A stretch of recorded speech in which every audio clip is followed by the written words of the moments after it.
L'Association royale des écrivains et artistes de Wallonie-Bruxelles organise un mercredi par mois dans le somptueux immeuble de l'Association des écrivains belges, donc chaussée de Wavre à Bruxelles, une avant-soirée littéraire au cours de laquelle le président, Joseph Botson, invite généralement 3 écrivains, avec des entretiens, des lectures de textes, etc. Et ce mois-ci, parmi les auteurs invités, il y avait Anne Renaud, dont le dernier recueil de nouvelles, Suicide dans l'après-midi, paru chez Chloé Délices, avait été remarqué.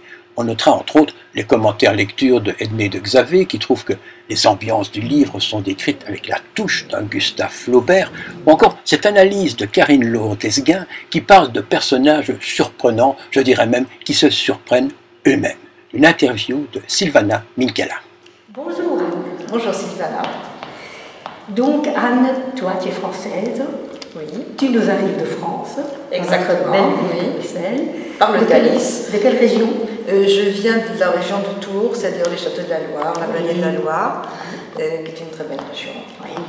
Mais qui n'est pas ma région d'origine, puisque dans les textes que j'écris, j'évoque beaucoup mon pays natal, qui est la Charente. Et si je me souviens bien, tu aimes Ostende.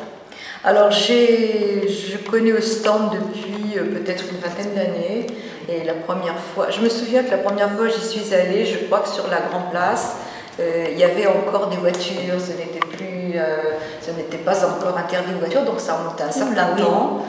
Et donc, la première fois que je suis allée à Ostende, j'ai eu un coup de foudre complet. Et tu as Marnaud aussi, j'ai lu. J'ai Marnaud, que j'ai lu récemment en Bretagne, revu récemment en Bretagne, que j'ai vu aussi à Tours.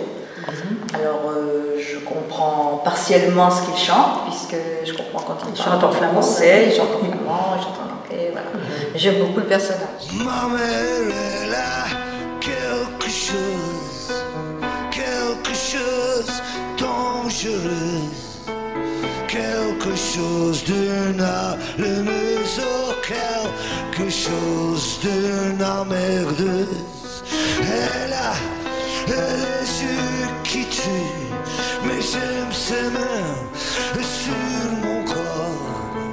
J'aime l'odeur au-dessous de ses bras.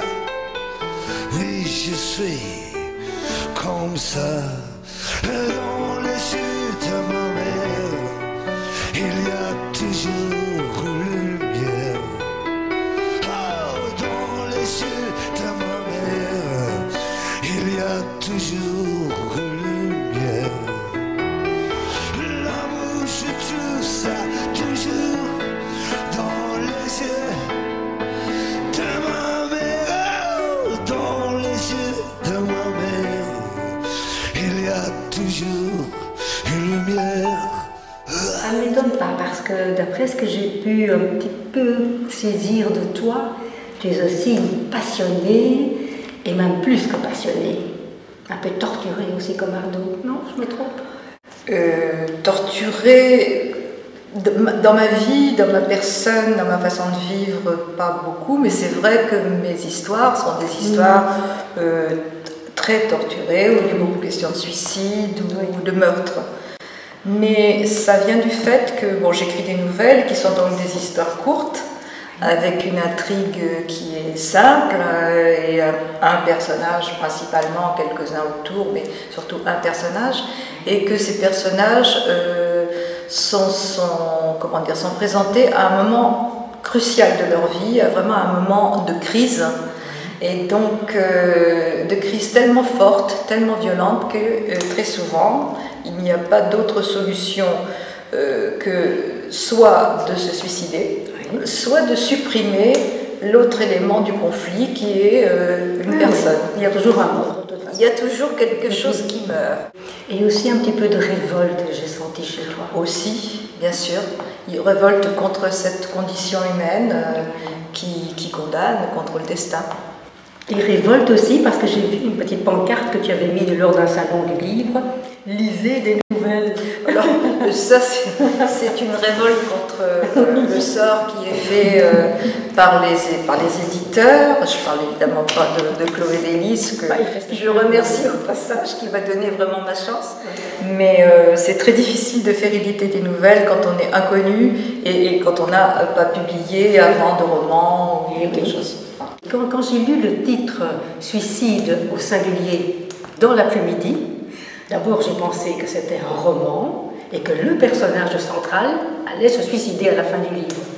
Et bien que non, c'est toutes des nouvelles, donc il y a beaucoup de suicides et non pas un seul. Non, c'est-à-dire, c'est pas comme ça. J'ai écrit ce recueil, je dirais, de façon concentrique, parce que « Suicide dans l'après-midi », c'est le titre d'une nouvelle. Et cette nouvelle fait partie d'une trilogie. Et puis après, il y a quelques autres nouvelles autour. Et donc j'ai écrit Suicide dans l'après-midi en premier, et à partir de cette nouvelle, les autres se sont construites un peu autour.